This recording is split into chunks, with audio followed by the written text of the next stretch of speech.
प्रेम प्रणाम जी सुंदर साथ जी। महामती जी इंद्रावती जी कहती हैं कि मुझसे अजान अबूझ दुष्ट अपरीक्षक अधम नीच मतहीन सो इन चरणों आए होए दाना श्याणा सुगढ़ सुबुद्ध प्रवीण। विचारणीय तथ्य सुंदर साथ जी।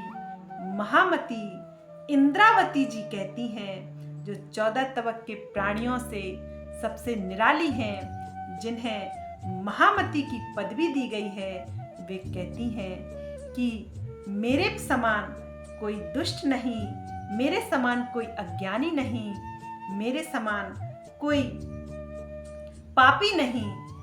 मैं तो इनके चरणों में, अपने प्रियतम प्राणेश्वर के चरणों में आने से ही इस प्रकार की पदवी को प्राप्त हुई हूँ, इसलिए मुझे महामती कहते हैं। लेकिन मेरा इसमें कुछ नहीं है, मेरे पिया की मेहर है, क्योंकि वे कहती हैं कि मेरे प्रियतम प्राणेश्वर की मुझ पर अपार मेहर है। इस तरह से उन्होंने मुझे महामती की पदवी दी। लेकिन मुझसे अज्ञानी तो इस संसार में कोई नहीं है और ना कभी हो सकता है, क्योंकि सुंदर साथ जी वो कहती हैं कि जिनको लेवे मेहर में ताए बनावे वजूद, उसी ने कृपा करके मेरे वजूद को खड़ा किया है, मुझे खड़ा किया है और अपना भेद अर्थात अपनी सारी प्रभुत्ता और बड़ाई मुझे दे रखी है। इसलिए मैं प्रियतम परब्रह्म की अंगना हूँ।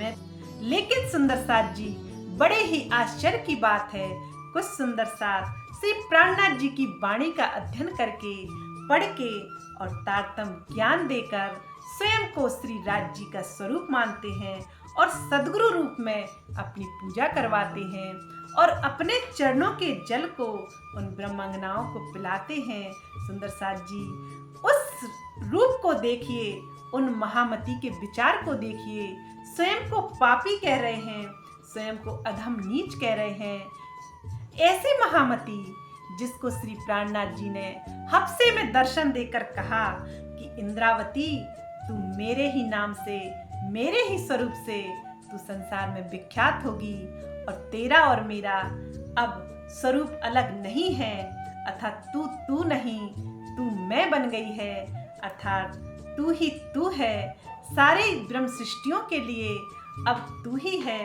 तेरे ही कंधों पर मैंने उन ब्रह्म सृष्टियों की जागनी का उत्तरदायित्व सौंपा है।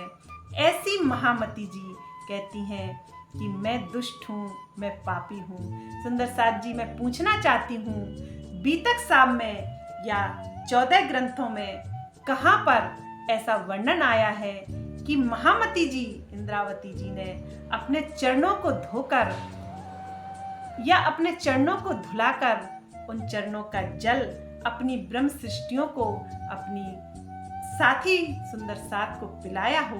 मुझे तो नहीं पता।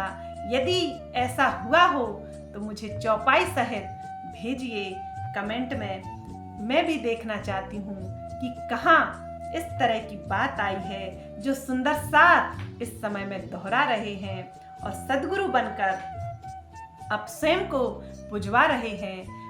मैंने तो यही सुना है सुंदर साथ जी कि ब्रह्मवाणी वह अमृत है, वह ब्रह्म मोमिनों के लिए है, सबके लिए बराबर है और धाम की सभी अंगनाएं किसी से छोटी बड़ी नहीं है, सभी एक हैं।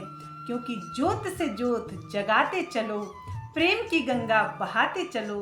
यह तारतम ज्ञान रूपी प्रकाश हमें ज्योत से ज्योत के समान जलाना है। अतः सुंदर साथ जी, वाणी हमें सिखाती है कि सतगुरु मेरा श्याम जी, यह वाणी ही हमारी सदगुरु है, यह वाणी ही हमारे प्रियतम प्राणेश्वर हैं। इन वाणी से उनके चरण न्यारे नहीं हैं, अतः उनका वाग्मय स्वरूप यही वाणी है। इसलिए इसी वाणी का मंथन करिए।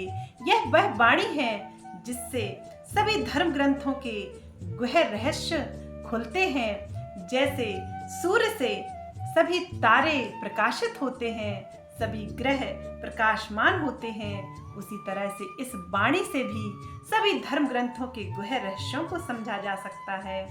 यहाँ कोई छोटा बड़ा नहीं है, हम तो उस प्रियतम परब्रह्म की राह पर चल रहे हैं। वह जिस कार्य को करने आया था उस कार्य को अंजाम दे रहे हैं, क्योंकि छठे दिन की लीला ब्रह्म मोमिनों की है। वह प्रियतम प्राणेश्वर अपनी ब्रह्म सृष्टियों के दिल को अर्ज करके ही वह जागनी कर रहा है, लेकिन शोभा वह अपनी ब्रह्म अंगनाओं को देता है। ऐसी उस प्रियतम प्राणेश्वर की महिमा है। अतः अपने आप को ज्ञानी और अपने आप को सद्गुरु और अपने आप को श्री राज्य का स्वरूप समझने वाले भ्रम में हैं, क्योंकि वहाँ किसी भी प्रकार का अहम नहीं चलता है। अहम से शून्य होकर ही उस प्रियतम परब्रह्म के धाम में जाया जा सकता है और कोई उपाय नहीं है। बोलिए प्राणनाथ प्यारे की जय। प्रेम प्रणाम जी सुंदर साथ जी।